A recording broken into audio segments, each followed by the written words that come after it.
Sí, bueno, pues pasados los 5 minutos de rigor y sobre todo por respeto a todos los presentes que habéis venido en tiempo y forma, bienvenidos a esta jornada, a este pequeño seminario formativo sobre cuánto vale tu empresa. El tema de la valoración de todos los activos empresariales entiendo que ha sido siempre de interés, pero ahora especialmente que con circunstancias que estamos teniendo de relevo generacional en algunas circunstancias, de sucesión de empresa o incluso adquisiciones y ventas de empresas de todo tipo. Entonces, con esta intención y agradeciendo en primer lugar a GESBALT y también a Cici Palacios su participación, presentar a los ponentes de hoy, Miguel Ángel Salido Pérez, que es el director de valoraciones de GESBAL, y a Fernando Azufra Rojo, que es el director del Departamento Fiscal de Cici Palacios, que nos comentarán desde el punto de vista de la propia valoración y desde el punto de vista de la normativa fiscal, cómo gestionar todo el tema de valoración, en este caso de los activos empresariales y de la propia empresa. Al finalizar las exposiciones, estableceremos un turno de preguntas para que podáis hacer cualquier consulta sobre este tema o temas, digamos, de similares circunstancias. Y a la finalización del evento vamos a poner en las salas contiguas 2 y 3 un café, pues simplemente un poco también para poder comentar y poder estar, digamos, estableciendo un poquito de contacto entre nosotros, ¿vale? Y sin más dilación, agradecerle, por supuesto, a GESBAL su participación en esta jornada, a Cici Palacios en también la gestión desde el punto de vista fiscal. Y os cedo la palabra. Muchísimas gracias. Muchas gracias. Pues antes de nada, agradeceros a todos el haber venido aquí a esta sesión. Y bueno, pues la idea de hoy es hablar un poco sobre los retos a los que se enfrentan las pymes, la manera de crecer de las empresas o bueno, pues otras circunstancias como pueden ser ese relevo generacional bueno, pues también es un reto de este tipo de empresas, ¿no? En Europa, el tejido productivo empresarial en Europa, por regla general, es bastante más amplio que el de España, ¿no? Durante estos últimos años, con la entrada del capital riesgo, pues esta pyme en España, que es un poquito más pequeña que lo que es la pyme europea, pues se está generando concentración en diferentes sectores y está haciendo que todas las empresas ganen tamaño. Esto es un reto para todas las empresas que compiten en su sector, en esos sectores, porque bueno, pues esa concentración al final va haciendo que los competidores cada vez ganen más tamaño y que las empresas por sí solas, pues bueno, pues tengan ciertos problemas para competir, ¿no? Entonces, el reto de la pyme a día de hoy no es el sobrevivir y el seguir, bueno, pues, creciendo a ritmo sostenido, sino ver un poco cuál es el siguiente paso de esa pyme, ¿no? El tener ese negocio sólido, ese crecimiento orgánico, esas decisiones concentradas, tener esa estructura que permite ese crecimiento sin sobredimensionarse y tener en presente ese bueno, salto estratégico que nos puede dar el siguiente paso en la empresa, ¿no? ¿Dónde se juega hoy el futuro de muchas de las pymes? Pues tienes la parte más importante es bueno, pues ganar tamaño sin perder el control. Hay muchas veces bueno, pues por temas generacionales o de relevo generacional, pues muchas veces pues no se sabe muy bien dentro del accionariado pues un poco cómo seguir. Entonces, esto genera un reto y luego pues el hecho del crecimiento en una empresa muchas veces puede traer consigo pues, ampliaciones de capital o determinados movimientos societarios que hace bueno, pues que puedan perder ese control, ¿no? Luego la segunda parte es la profesionalización de la empresa. Esto es importantísimo. O sea, en cualquier movimiento societario, esta parte de profesionalización de la segunda línea es muy importante, tanto si la empresa quiere crecer como si tiene algún tipo de falta de relevo generacional. Porque al final el inversor o el nuevo comprador muchas veces no tiene por qué entender del negocio ni del sector, ¿no? Con lo cual, si hay una segunda línea profesionalizada, que sabe bien llevar a la gestión de la compañía, es muy importante para este tipo de procesos. Eh, la reducción de la dependencia del fundador también es clave, ¿no? Y va muy ligada también a la profesionalización de esta segunda línea. Al final, muchas veces este tipo de empresas están muy ligadas al fundador, ¿no?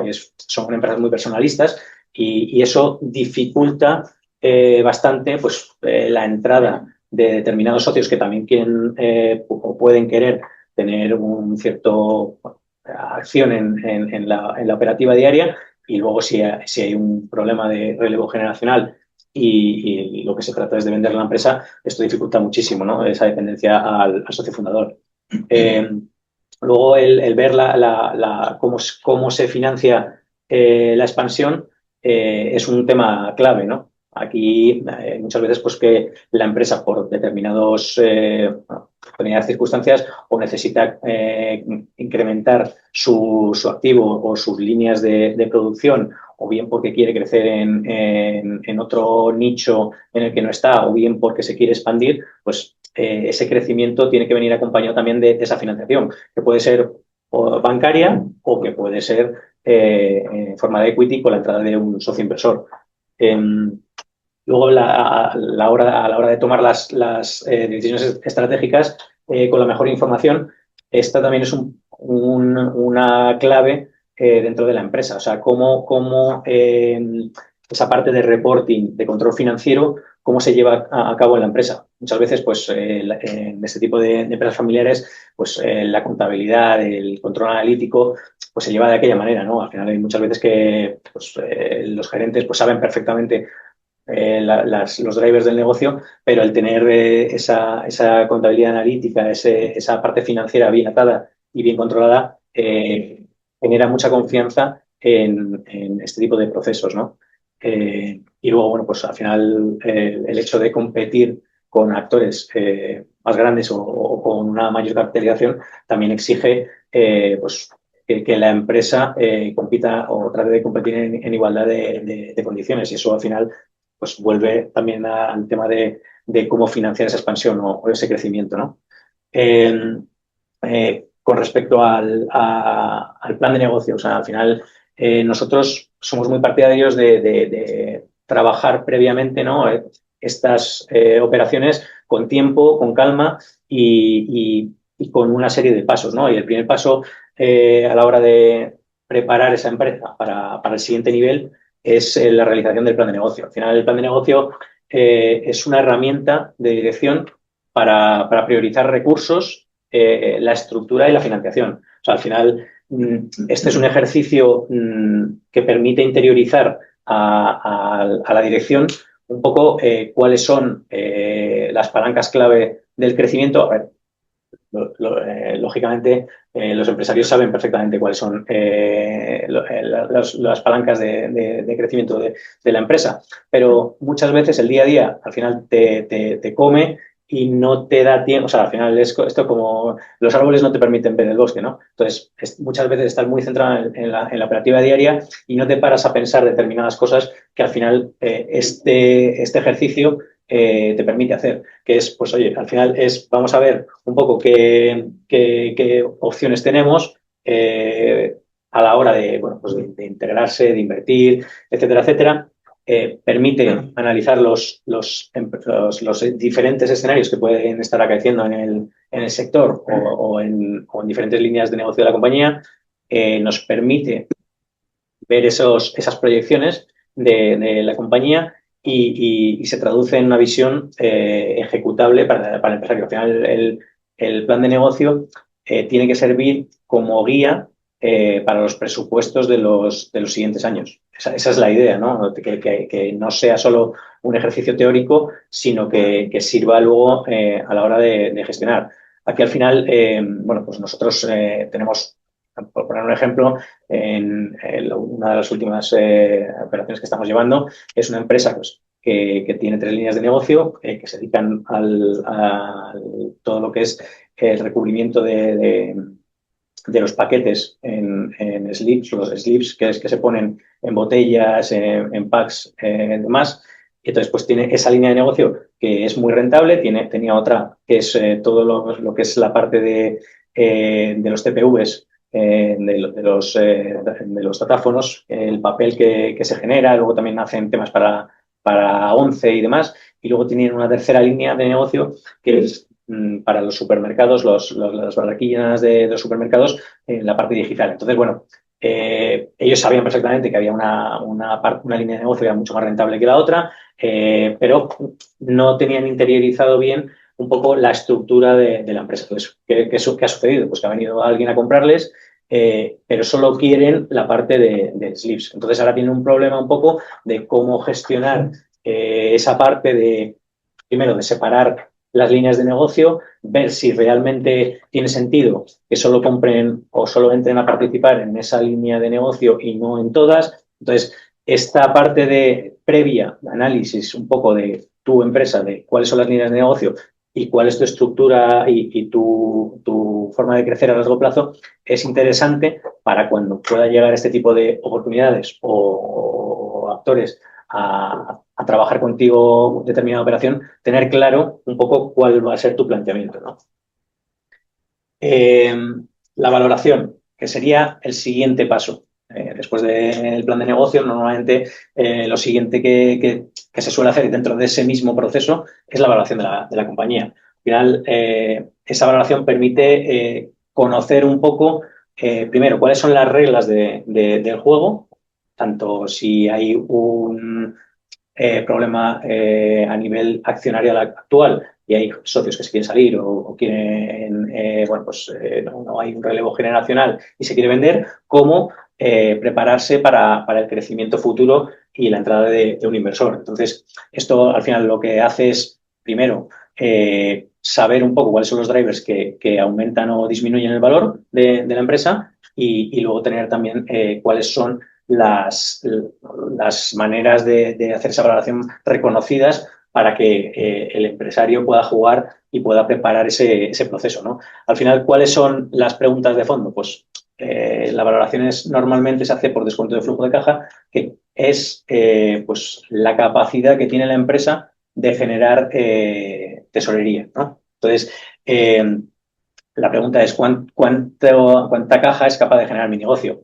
Hay una parte que es fundamental dentro de esta valoración y es la calidad, la recurrencia de esos flujos. O sea, es decir, si esos flujos son recurrentes a largo plazo, si tengo cierta concentración en clientes, qué pasa si pierdo uno de mis clientes clave. Bueno, ese tipo de ejercicio es importante para conocer también un poco los riesgos que tiene la compañía. Y luego el riesgo. Al final nosotros, una vez que se hace ese descuento, o sea, esos flujos de caja a futuro, se descuentan a una tasa de descuento que sería lo que un inversor profesional exigiría por invertir en ese sector y en esa empresa en particular, ¿no? Entonces, bueno, pues en una empresa familiar, aparte de estas tres factores, pues influye pues, esa preparación del relevo, la calidad del equipo directivo, que volvemos un poco a esa parte de segunda capa, el gobierno dentro de la empresa a nivel accionarial y las reglas de la decisión, esta visibilidad financiera que al final también es muy importante, es lo que hablábamos del reporting, la contabilidad analítica, esa claridad de las finanzas y luego el ver qué alternativas tenemos a nivel estratégico, ¿no? O bien para crecer o bien para solucionar algún tema accionarial que se pueda tener, ¿no? Entonces, aquí la clave es que en dos empresas parecidas pues pueden tener diferente valor. Pueden tener diferente valor pues, por estos aspectos que hemos comentado. O sea, por la concentración de clientes, por la dependencia de determinados proveedores que puedan ser familiares o de otro tipo. Entonces, bueno, pues hay muchas casuísticas, pero lo importante es entender cuáles son los drivers de cada empresa y tratar de mitigar esos riesgos que puedan tener, ¿no? Como decíamos, al final hay una parte que es la valoración, que es un ejercicio teórico con unos rangos y unos parámetros, y luego está el precio, ¿no? Que es el resultado de una negociación en un proceso de empresa, ¿no? Al final, todos esos riesgos de los que antes comentábamos, lo que hacen es disminuir el precio. Aunque tú tengas un valor, al final el comprador o el inversor va a descontar determinados riesgos, como esa concentración, como esa dependencia del fundador, como una serie de factores que pueden hacer que ese valor de la empresa disminuya y no sea el valor que se ha calculado en un ejercicio teórico. De la misma manera, puede darse a la inversa, ¿no? O sea, al final, si hay un comprador que es industrial, que opera en unas líneas o en unos nichos determinados, pero la empresa lo que le va a aportar es otro tipo, otras líneas de negocio, otra entrada en otros nichos o en otras geografías, pues al final, en vez de restar valor, lo va a aumentar porque puede obtener sinergias, ¿no? Entonces, bueno, esto es muy, muy importante a la hora de plantear este tipo de operaciones, ¿no? El ver esas sinergias, cómo está la competencia, cómo está la estructura de la compañía y esos riesgos que puede haber, ¿no? O sea, al final el mercado también no paga solo lo que vale la empresa hoy, sino el futuro que prevé que valga esa empresa, ¿no? La valoración al final es un ejercicio que es bastante sano, ¿no? Sano para para todos los accionistas, para todos los miembros de la empresa, porque, bueno, al final permite generar criterio, ¿no? O sea, establece unas técnicas de valoración bueno, pues que son comúnmente aceptadas y que todo el mundo, pues, o sea, no hay objetividad, ¿no? No hay subjetividad en la toma de la valoración. Permite conocer alternativas estratégicas, ¿no? Pues esa parte previa de realización del plan de negocio, al final lo que permite es ver esas alternativas que tiene la empresa a nivel estratégico para crecer e identificar esas palancas de valor para también tratar de potenciar esas palancas de valor de cara a futuro. Ayuda en esa primera fase previa a ir preparando el proceso que puede ser pues, un proceso de entrada de un socio, puede ser un proceso de desinversión de socios, puede ser la compra de una compañía, o sea, puede ser múltiples factores y esta parte permite esa primera parte de la preparación, ¿no? Y lógicamente permite alinear las expectativas de los socios. Al final, la valoración de un tercero independiente, pues lo que hace es ver un poco o poner sobre la mesa cuál es el valor de la empresa real de cara a que todo el mundo esté en la misma página, ¿no? A la hora de decidir, como comentábamos, al final, qué es lo que paga el mercado, qué es lo que la parte que aporta valor y cuál es la que disminuye el valor de la empresa. Pues aporta valor pues un equipo de dirección sólido, el reporting financiero fiable y profesional, pues volvemos un poco a lo mismo. El gobierno societario ordenado, un plan de negocio creíble y que sea ejecutable, y luego la capacidad de crecer un poco sosteniblemente, pues, generando caja en el largo plazo. Por contrario, pues, ¿qué es lo que disminuye el valor de una empresa? Pues la excesiva dependencia del fundador, un fundador que sea muy personalista. Esto no, pues, también otro ejemplo. Ahora mismo estamos trabajando en la venta de una empresa en la zona de Levante y el empresario, para que os hagáis una idea, es el que se encarga de abrir la puerta a sus empleados. O sea, es una empresa es una empresa que se dedica a hacer todo el tema de aislamientos de naves industriales y demás. Bueno, pues él es el que abre la puerta a los empleados. O sea, por lo cual tiene o sea, es una empresa muy personalista y nos está costando mucho por la parte de la venta, porque claro, al final no tiene ese segundo nivel de gestión y eso dificulta mucho porque al final como es una empresa que realmente pues, no tiene mucho tamaño, las opciones, una de las opciones que podría ser un inversor financiero que no entiende del negocio ni entiende de la industria, pues le cuesta verlo, porque lógicamente una empresa tan personalizada pues no tiene la capacidad de ver si realmente se está gestionando bien o mal y no tiene la capacidad de ver esa parte de gestión en la segunda fase. Por el contrario, o sea, esta empresa ya solo, pues, el enfoque tiene que ser ofrecerla a un inversor industrial que venga del sector, que entienda cómo funciona el negocio y que pueda pues aprovechar, ¿no? ese conocimiento para añadir valor a la empresa. El problema es que ya te está cerrando una serie de puertas, ¿no? Te está cerrando opciones. Y eso, pues, lógicamente, no es bueno. Luego, la confusión entre la caja de la empresa y la caja de la familia, esto también es un tema bastante común, ¿no? En las empresas familiares, y esto también pues, es importante que se trabaje, ¿no? Previo a una operación. Pero al final, pues, para luego explicar al inversor o a la persona que entra cuál es la diferencia o cuáles son los gastos familiares y demás, al final lo típico el coche, ¿no? Pero bueno, luego hay muchas veces porque a lo mejor también van con cargo a los viajes familiares, de las vacaciones y demás, también se meten dentro de la empresa. Entonces, bueno, ese tipo de cosas es bueno prepararlas para cuando llegue el momento que todo esté bien profesionalizado y que no haya problemas, ¿no? Lo que hablábamos de la segunda línea, que es importantísimo. Luego la estructura societaria, que bueno, luego mi compañero hablará de esa parte, pero también es fundamental, ¿no? Tener esa parte societaria bien ordenada. Y luego volvemos otra vez también a lo que es la información financiera robusta, que no haya fallos, que no haya cosas debajo de la alfombra. Bueno, esto también es muy importante, ¿no? Como opciones estratégicas, pues bueno, aquí dentro de una pyme hay mucha casuística, ¿no?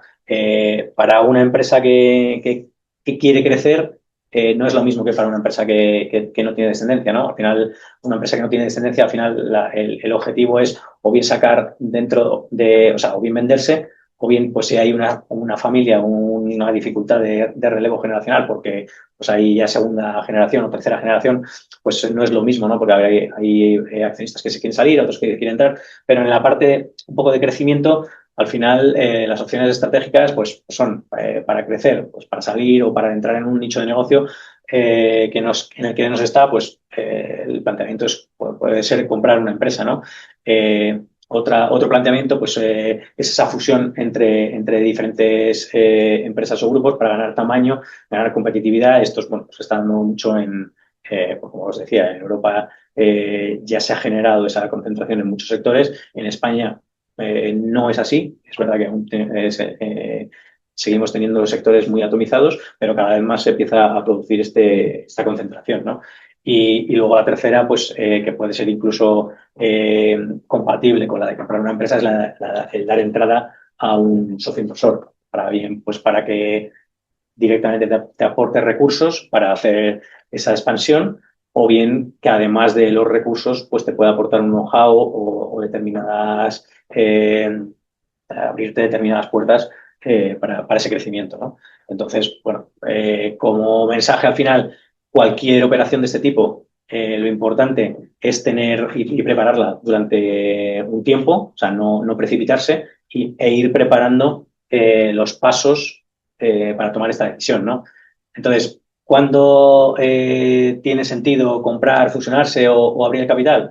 Pues al final, pues en momentos de que el crecimiento orgánico pues ya es más limitado, ¿no? Por circunstancias del sector, por circunstancias coyunturales económicas, bueno, pues, o por múltiples circunstancias puede ser limitan ese crecimiento orgánico y bueno, pues tienes la opción de crecer de manera inorgánica, ¿no? Comprando empresas. Bien porque el mercado exige más escala a la hora de aprovisionarte. O sea, esto es muy común también, ¿no? Al final el hecho de ganar cuota o sea, volumen para hacer las compras y permitir ser más competitivo, pues este tipo de operaciones pues son muy valoradas, ¿no? Pues, en la parte de, oye, pues me quiero meter en otro país, pero claro, eso exige pues, montar una empresa desde cero pues, necesita o requiere una inversión de capital. Y luego, pues, esta parte de compra-venta pues, genera valor, ¿no? a la empresa y, lógicamente, pues, es una manera de romper el status quo, ¿no? Entonces, otra vez es importante analizar y preparar este tipo de operaciones. A la hora de afrontar este tipo de operaciones, lo importante es pues entender, cuantificar y luego ejecutar. O sea, la idea es tener un diagnóstico un poco de la situación actual de la compañía, ver un poco esa fortaleza, esas capacidades de crecimiento, cuáles son también las debilidades, ¿no? Y ver un poco cómo podemos mitigar esas debilidades. Que esa parte, digamos, se realizaría mediante el plan de negocio. Eh, la parte de cuantificación que vendría un poco en la parte de la valoración, o sea, poner dentro de esa parte, o sea, esa parte cualitativa del plan de negocio, pasarla a números y establecer cuál es la valoración, ¿no? Y tener ese valor de la compañía. Y luego ya la parte de ejecución, cuando esa primera parte está preparada, pues ya se puede salir al mercado y valorar las diferentes opciones, ¿no? Entonces, esto no quiere decir que se tenga que hacer ahora. O sea, este ejercicio de planificación, del plan de negocio, de la valoración, no quiere decir que tengas que vender al día siguiente, sino que, bueno, te permite ir viendo un poco cuál es el valor de la compañía actualmente, ver un poco qué pasos vas a dar y también a un inversor o a un posible comprador el hecho de haber tenido ese plan de negocio, a lo mejor hecho hace 2 años o 3 años y ver que se está cumpliendo o que se está mejorando, pues a él le da una confianza bastante importante porque ve primero que se ha profesionalizado la empresa, se ha hecho ese plan y que ese plan, o sea, que esa empresa tiene un rumbo, ¿no? Y está establecido y se va siguiendo. Bueno, pues esta es un poco las cosas que queríamos contar y doy paso a mi compañero. Vale, pues muchas gracias.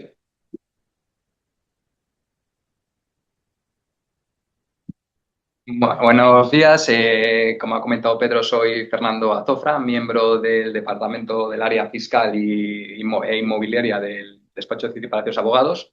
Inicialmente iba a estar aquí mi jefe, Fernando Cid, experto en desarrollo en procesos corporativos. Bueno, aprovechando la coincidencia de nombre y un cambio en la fecha de las jornadas, pues en este caso estaré yo y os intentaré explicar tanto desde un punto de vista, porque creo que hay una vinculación muy importante entre la parte jurídica y fiscal con lo que sería un proceso de valoración y de preparación para la venta. Están prácticamente unidos, sobre todo porque si llegamos a esa última fase sin haberlo realizado, pues puede producirse una frustración muy importante o incluso hacer inviable la operación de venta. Yo personalmente estaba, porque cuando me comentaron los compañeros que desde el punto de vista jurídico y fiscal que podíamos hablar lo que quisiéramos, yo lo he planteado también desde un punto de vista un poco práctico. Yo diferencio claramente tres fases. Una fase muy, muy primigenia, la cual cualquier potencial vendedor debe plantearse una serie de aspectos fundamentales con mucho tiempo, con mucho tiempo. Una segunda ya que sería el propio proceso de venta y a continuación de ello hablaré un poquito de las implicaciones fiscales y sobre todo a lo que está llevando actualmente muchos de estos procesos, que es la creación de estructuras holding. Al fin y al cabo, entonces, uno de los aspectos, cualquier vendedor debería ser capaz de plantearse una serie de aspectos fundamentales si tiene previsto enajenar su empresa. Y sobre todo, hay que tener, aunque no tenga previsto a corto o medio plazo, es muy importante, como ha dicho el compañero, que se inicie con suficiente antelación la preparación de la misma. Entonces, yo considero fundamental una serie de preguntas que debería hacerse cualquier vendedor. La primera de todas es: ¿la estructura societaria que tenemos implementada es la adecuada? ¿Es la correcta si voy a querer vender mi empresa en un futuro? Entonces, aquí lo que nos solemos encontrar en las pequeñas y medianas empresas son un empresario o una familia empresarial que desarrolla sus actividades de una sociedad limitada en la cual se concentran o es muy difícil separar el riesgo de la propia actividad empresarial del patrimonio generado con los beneficios no distribuidos. Es decir, conviven el desarrollo de la actividad empresarial con unos bienes inmuebles afectos en mayor o menor medida al desarrollo de la actividad y un patrimonio financiero. Si en un futuro nos planteamos vender la empresa, bien sea un socio tercero, inversor o un propio industrial, va a tener que convivir no solo con el desarrollo de la actividad, sino con ese patrimonio preexistente. Entonces, habría que ver, analizar si esto puede dificultar o en qué manera puede dificultar la venta. Por otro lado, hay veces que tener una única sociedad la cual desarrolle la actividad no permite diferenciar claramente los tres estamentos o los tres niveles fundamentales que deberíamos cumplir de una manera rigurosa: propiedad, gobierno y dirección. Es decir, al fin y al cabo, simplificando, socios, órgano de administración y equipo directivo. No quiere decir que no se pueda cumplir en una única sociedad, pero que sí que a veces el centrarnos en esa sociedad, en el desarrollo, en el día a día, hace que se diluya.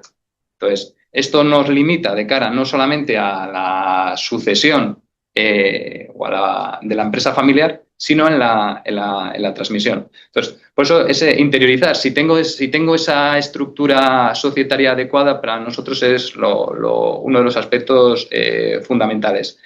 En caso de que se considere que no es la estructura, que puede no ser la estructura adecuada, es cuando nos lleva a lo que actualmente prácticamente todo el mundo está hablando de la creación de estructuras holding, porque puede que tengamos una única empresa o puede que tengamos varias empresas en paralelo, que tengamos un grupo horizontal, que lo que haya es una unidad de decisión, pero no tengamos una relación jerárquica, que no dependa una sociedad de otra. Por tanto, se termina planteando la posibilidad de crear una matriz, una sociedad cabecera de la cual colguemos, o cuelguen, mejor dicho, todas las operativas. Esto parece muy sencillo, pero las implicaciones fiscales o la trascendencia tributaria puede ser muy, muy, muy importante, como comentaremos posteriormente. Por ello, en caso de que consideremos que la estructura societaria no es la adecuada, es importante conocer que el cambio de la misma o la reestructuración agota plazos de tiempo muy dilatados. Entonces es necesario realizar con mucha antelación o con bastante antelación para cuando tengamos ese potencial comprador no se ralentice en exceso el proceso de venta. Otras cuestiones fundamentales: ¿qué quiero vender? Que está muy unido con la estructura societaria. Voy a vender una participación minoritaria, una participación de control, la totalidad de la sociedad, una unidad económica. Quiero vender varias sociedades que son de las diferentes actividades. Entonces hay que tenerlo muy claro para que esa estructura que vamos a crear acompañe a esa decisión de venta. Por otro lado, aunque como ha comentado el compañero, si realmente conozco los riesgos de mis sociedades, los riesgos de las sociedades, si los tengo controlados, cuantificados y sé cuánto probable es que se produzcan.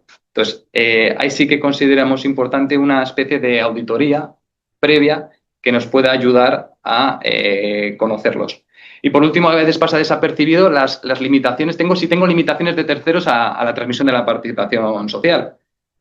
Si, por ejemplo, los bancos me han establecido limitaciones a un cambio en la estructura de control de la sociedad, si tengo contratos importantes con los cuales también se haga mención a modificaciones sustanciales de la estructura de control, incluso si puedo tener algún tipo de licencia o concesión administrativa, la cual requiera una comunicación o incluso una autorización previa, bueno, hay que conocerlo para poderlo tener en cuenta de cada proceso de venta. Y dentro de lo que serán las limitaciones, aunque bueno, es bastante conocido, las sociedades limitadas son sociedades cerradas. El legislador, a través de la ley de sociedades de capital, lo que pretende es proteger a la sociedad frente a la entrada de socios terceros, teniendo una preferencia a los actuales socios. Entonces, hay que conocer esta circunstancia antes de querer ir al mercado, o por lo menos saberla, que vamos a tener que lidiar con una serie de elementos. Por ejemplo, si tenemos un pacto de socios, en el pacto de socios que hayamos firmado, que puede ser de hace muchísimos años, puede que se establezcan determinadas limitaciones a la transmisión de las participaciones sociales. Entonces, eso nos puede llevar a tener que, con carácter previo, someternos a ellas. Los pactos de socios vinculan sobre los estatutos sociales y los pactos de socios pueden estar o no inscritos en los estatutos. Entonces, en caso de que no haya pacto de socio, nos remitiremos a los estatutos. Los estatutos se pueden regular con mayor o menor detalle, lo establece la ley de sociedades de capital. Si se establece con mayor detalle, nos vincula sobre la propia ley de sociedades de capital. En caso de que no haya ningún tipo de regulación específica en los estatutos, la ley de sociedades de capital. Y entonces ahí lo que tenemos que tener en cuenta quién es el comprador. Si el comprador es un socio de la sociedad, que puede ser muy factible en pequeñas y medianas empresas, no existe ningún tipo de problema y podemos ir a la compraventa directa. En caso de que haya un vínculo de consanguinidad o matrimonio, ascendientes, descendientes, no tendríamos tampoco ningún tipo de problema y podríamos directamente realizar la compraventa. En el caso de que sea un socio tercero, debemos comunicarlo al órgano de administración para que sea sometido a la aprobación o denegación por parte de la Junta de Socios. La Junta de Socios únicamente lo puede denegar en el caso de que proponga algunos socios concretos, algún socio o socios que vayan a adquirir las participaciones sociales. Está hablando siempre de sociedades limitadas. Esa comunicación ahí tiene que ser muy concreta. ¿Quién es el socio que va a adquirir las participaciones? El número de participantes se le va a transmitir, el precio y las condiciones en las cuales se le va a transmitir. Es decir, va a ser un pago al contado, va a ser un pago aplazado y todo ello les dan esas condiciones en las cuales, digamos, se subrogue o tenga que someterse el socio que compre, ¿vale? Porque hay veces que estos aspectos de las sociedades limitadas pasan un poquito de perdido, pero tenemos que ser conscientes de ellos. Luego, una vez finalizada esta fase digamos, más inicial, más primigenia, nosotros el proceso de compraventa también está muy ligado a la parte fiscal. Pero aquí sí que, en nuestra experiencia, sí que me gustaría deciros un poquito las fases que considero importantes. Las fases pueden ser sucesivas o se pueden ir solapando unas con otras para cortar plazos. Pero una de las principales es, tengo el comprador, o que puede ya tenerlo. El comprador puede ser endógeno, es decir, puede ser alguien vinculado a la actividad que estoy desarrollando, un proveedor, un cliente que busca una integración vertical, la competencia. Ya en ese caso ya sabemos muy claro el perfil del comprador. O si no tenemos esa posibilidad, ya sí que deberemos recurrir al mercado con empresas especializadas para buscar el comprador adecuado en función de las características de la empresa.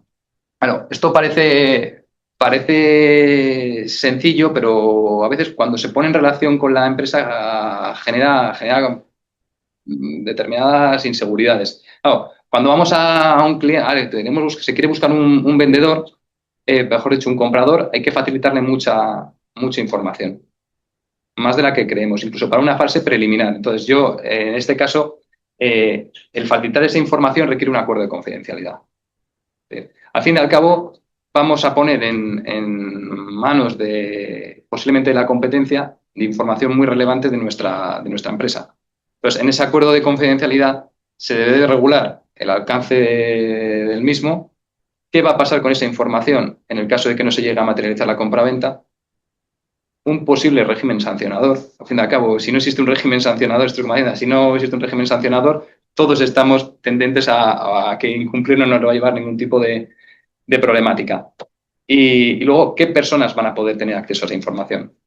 Una vez ha sido analizada esa información, lo normal es que tengamos una primera oferta inicial que nos permita continuar o no continuar. Nosotros, como empresarios, deberíamos plantearnos si no estamos conformes con lo que nos ofrecen el precio, la estructura de pago o las condiciones, no deberíamos entrar más adelante en un proceso de negociación. No tiene ningún tipo de sentido. Entonces, aquí es cuando se firma una carta de condiciones y entramos ya con la parte de due diligence, de auditoría jurídica, fiscal, mercantil, laboral, medioambiental.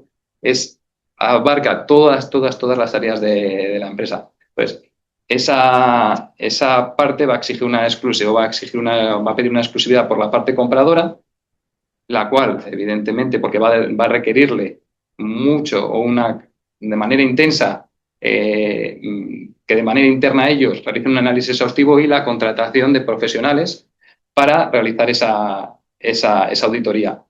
En esa carta de intenciones sí que es importante considerar un punto que yo personalmente considero importante, el plazo.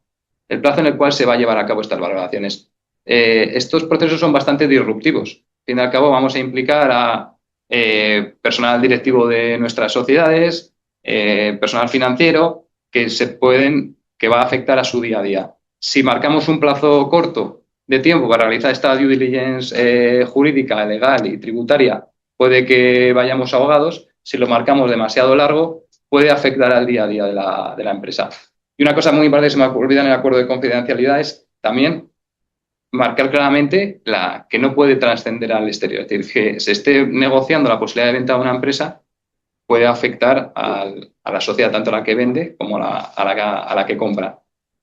Entonces, posteriormente ya a realizar esta carta de condiciones y si la DIU resulta favorable y con las correcciones que ha comentado el compañero en el precio, llegaremos al contrato de compra-venta. Entonces, aquí otro punto importante, aunque puede, debido a las cuantías, nadie se lo llega, hay gente que no se lo llega a cuestionar, pero otros sí, se puede realizar en documento privado la transmisión de unas participaciones sociales. La ley de sociedades de capital lo deja claro, tiene que ser en una transmisión en documento público. Entonces, ¿un documento privado no es válido? A ver, sí, pero con matices. Es decir, si cumple los requisitos del contrato y respeta evidentemente el Código Civil, el principio de forma, podemos otorgar un contrato privado. Pero cuidado con cómo nos vincula frente a terceros y la propia sociedad. Si nosotros transmitimos nuestras participaciones sociales, por el motivo que sea, en documento privado, porque estamos a sabiendas de que tenemos algún punto en el pacto de socios o cualquier otra vicisitud que no queremos realizarlo en documento público, no va a tener trascendencia frente a la sociedad ni frente a terceros. ¿Esto qué significa? El nuevo comprador no va a tener ni derechos políticos ni económicos, ni derechos de voto ni derecho a dividendos. La sociedad únicamente va a reconocer al nuevo comprador cuando sea inscribirle en el libro de registro de socios y para ello se necesita que ello se haya realizado un documento público. ¿Vale? Parece una evidencia, pero sigue siendo algunas de las preguntas que se plantean en determinadas transmisiones. Y luego ya la parte fiscal. Aquí me gustaría no extenderme demasiado porque aquí sí que hay que ser muy, muy minuciosos en la transmisión de las participaciones sociales. Estamos hablando de volúmenes muy fuertes y con regularizaciones muy potentes por parte de la inspección. Pero sí, por lo menos que nos quede una idea clara de cuáles serían los impuestos a los que se encuentra afectada. ¿Vale? Cuando vamos a transmitir una sociedad, hay veces que decimos vamos a transmitir la sociedad, pero no vamos a transmitir en sí la sociedad. Podemos plantearnos transmitir las participaciones sociales o las acciones o transmitir bienes activos y pasivos concretos de la misma, incluso una unidad económica. Las consecuencias fiscales, tanto desde la imposición directa como desde la imposición indirecta, no son las mismas. Entonces, en el caso de que transmitamos participaciones sociales que sean titularidad de una persona física, y ahora, permíteme que haga una puntualidad es en este punto cuando nos acordamos de si nuestra estructura jurídica es la adecuada, nuestra estructura societaria era la adecuada. Porque la imposición de las personas jurídicas y físicas, la imposición directa de personas físicas y jurídicas es muy diferente a efectos fiscales. Podemos encontrarnos que las personas físicas van a tributar en su IRPF en la base imponible del ahorro en una escala progresiva hasta el 30% a partir de 300.000 euros, tanto en la inmensa mayoría de operaciones corporativas, tenemos que pensar que del beneficio obtenido, un 30% va a ser el peaje fiscal o el coste fiscal que suponga la transmisión de las participaciones sociales. ¿Vale? Si esto lo hace, o si esas participaciones son titularidad de una persona jurídica, existe, y aquí lo digo de una manera muy sencilla, pero requiere un análisis pormenorizado, una exención del 95% en la transmisión de las participaciones sociales. Los principales requisitos que han de cumplir son una participación mínima del 5%, que damos por descontado que cuando nos planteamos una operación corporativa se va a cumplir, un periodo de tenencia mínimo de un año. Al tratarse de sociedades domiciliadas en España, no vamos a tener que plantearnos si esas sociedades tienen un tipo de tributación mínimo, no, con lo cual vamos a simplificar, y que no se trate de una sociedad patrimonial. Que no se trate de una sociedad patrimonial es algo que podemos dar por sentado, dado que hemos querido gozar antes en los beneficios de empresa familiar en el impuesto sobre patrimonio. Entonces, lo normal es que tampoco seamos una sociedad patrimonial. En este caso, si aplicamos una exención del 95% a la transmisión de las participaciones sociales, es el equivalente a un tipo efectivo del 1,25. Estaríamos comparando un 30% en personas físicas frente a un 1,25 en personas jurídicas. ¿Vale? En una operación con un beneficio estimado de 10 millones de euros, en persona física tendríamos 3 millones de euros a ingresar en la agencia tributaria. Una cantidad prácticamente testimonial a ingresar en la agencia tributaria a través del impuesto de sociedades en la declaración del impuesto. ¿Vale? Entonces, eso en primer lugar. Luego esto lo hilaré un poquito con el tema de las estructuras holding, que es a lo que se suele, cuando explicas esto, a lo que todo el mundo quiere llegar a hacer. Bueno, pues estamos a tiempo, vamos a cambiar nuestra estructura societaria porque, claro, al fin y al cabo, mi precio de venta, por mucho que me lo hayan dicho un equipo de asesores, si al final me dicen que mi sociedad vale 10, pero se me van a quedar 3 a los efectos que vale 7. Entonces, o que voy a percibir 7. Entonces, no, ya mi sensación del precio de lo que en un principio podía parecer bueno esos 10 millones de euros, sobre todo si somos varios socios, podemos empezar a tener problemáticas. Entonces, tener esa estructura societaria óptima desde un punto de vista fiscal es absolutamente necesario. Luego, otro punto importante es que cuando transmitimos participaciones sociales podemos tener plusvalías tácitas importantes que van en la mochila. Es decir, si yo transmito una sociedad, transmito la sociedad con todos sus activos, sus pasivos, todos sus derechos y obligaciones. Si yo tengo un inmueble que nos puede pasar, una inversión inmobiliaria realizada hace muchísimos años, que tiene un valor contable bajo y que yo ahora, dentro del proceso de valoración, ese valor va a ser corregido. Voy a querer que figure a valor de mercado. Claro, el comprador me va a pagar o voy a exigirle que me pague que el valor de esas participaciones recoja esa plusvalía tácita que tiene ese inmueble. Sin embargo, cuando ellos vayan en un futuro, la sociedad que ellos adquieran transmita ese inmueble, porque puede pasar que ese inmueble que me compran la sociedad, ese inmueble tiene unas plusvalías tácitas muy importantes. Lo compré por 2, vale 8. A los 3 años se transmite, y se transmite por 8. No ha tenido más recorrido. En mi contabilidad yo voy a tener un beneficio contable que va a ser trasladado a la base imponible del impuesto. 8 menos 2, 6 millones de euros de beneficio. Que actualmente el tipo general de impuesto de sociedades es un 25%. Hay un 1,5% de impuesto de sociedades que queda como plusvalía o como latente, plusvalía diferida y que afecta mucho a la fijación del precio de la transmisión de participaciones sociales. Yo voy a querer que me lo paguen y el comprador dice, vale, yo te lo pago, pero ¿qué pasa con esos impuestos que se han, digamos, devengado o que están latentes hasta la fecha de la transmisión? Entonces, es un punto de discordancia que hay que tener en cuenta. De igual manera, en el caso de los inmuebles, con la plusvalía municipal.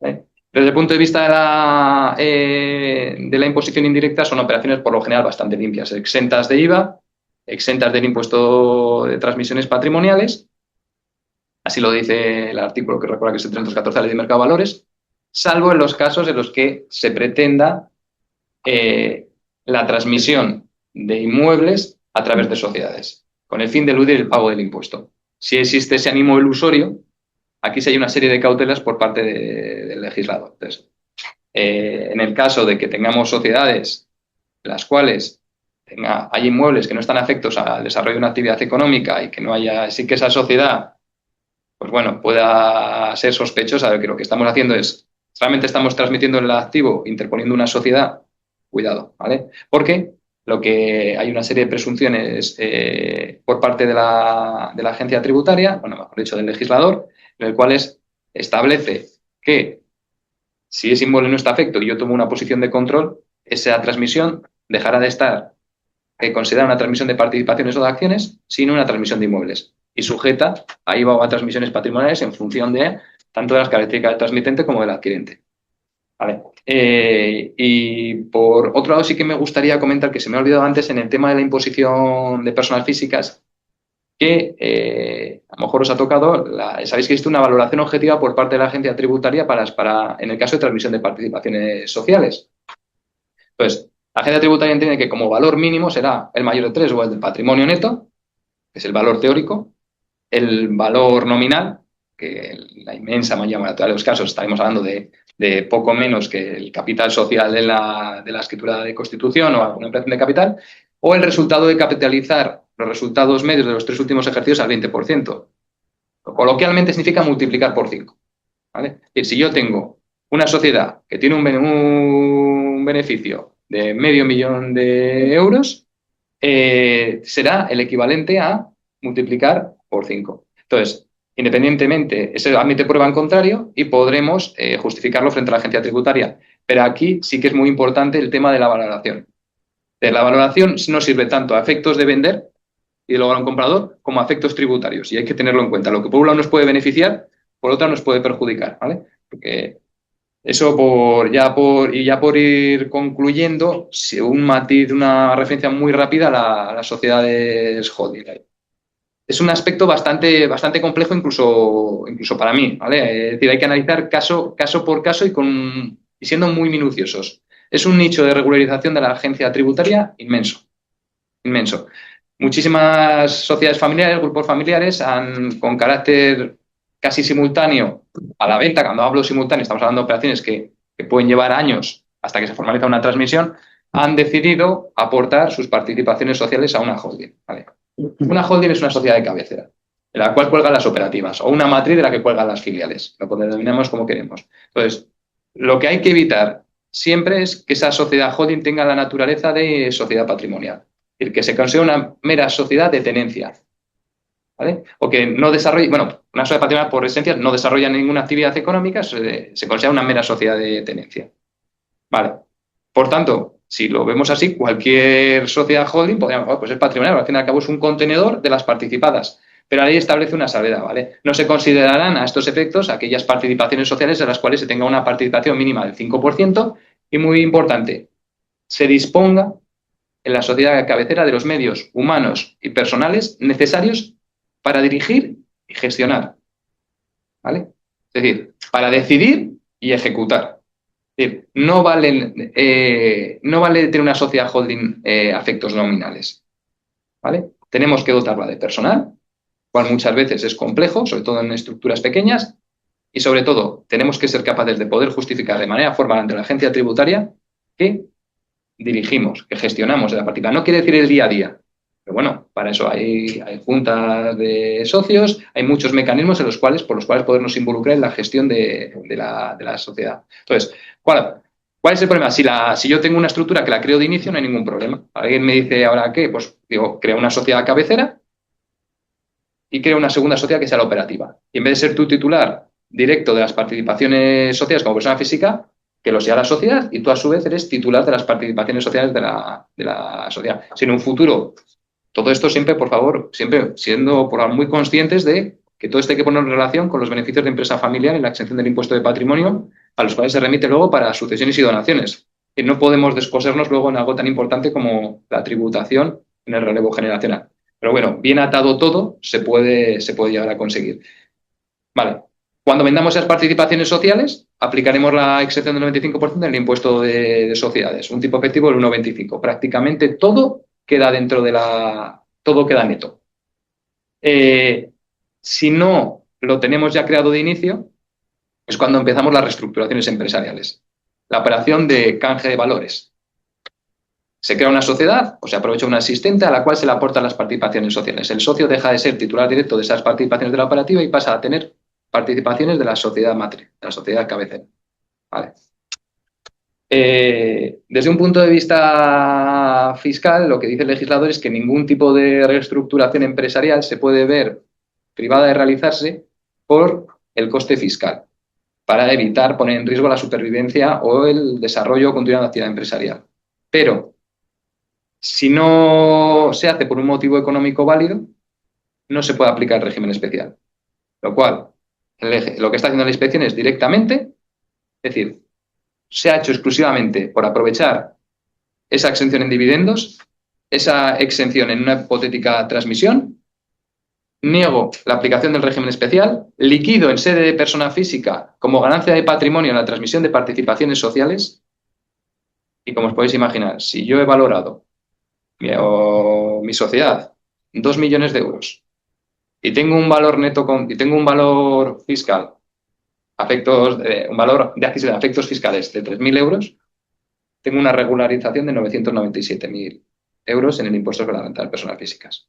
Algo que hice por quererme ahorrar un impuesto, por mejor estar mejor posicionado de cara a una futura venta, se haya o no realizado, podemos encontrarnos con esas actas de expediente de la agencia tributaria. Vale. Por contra, el Tribunal Económico Administrativo está limitando un poquito esta actuación de la Administración tributaria. Lo que dice que es verdad, se niega el régimen fiscal, no se puede aplicar régimen especial, pero la regularización solo será efectiva cuando realmente hayamos tenido un beneficio por implementarlo. Es decir, cuando hayamos tenido un reparto de dividendos generados con anterioridad o cuando vendamos la sociedad. Por contra, y eso es a favor, pero por contra también el TEA que ha dicho la imprescriptibilidad de los dividendos. Es decir, yo puedo encontrarme dentro de 15 años repartiendo dividendos no distribuidos generados antes de la aportación de la sociedad y que venga Hacienda y me quiera y me exija justificar los motivos económicos válidos.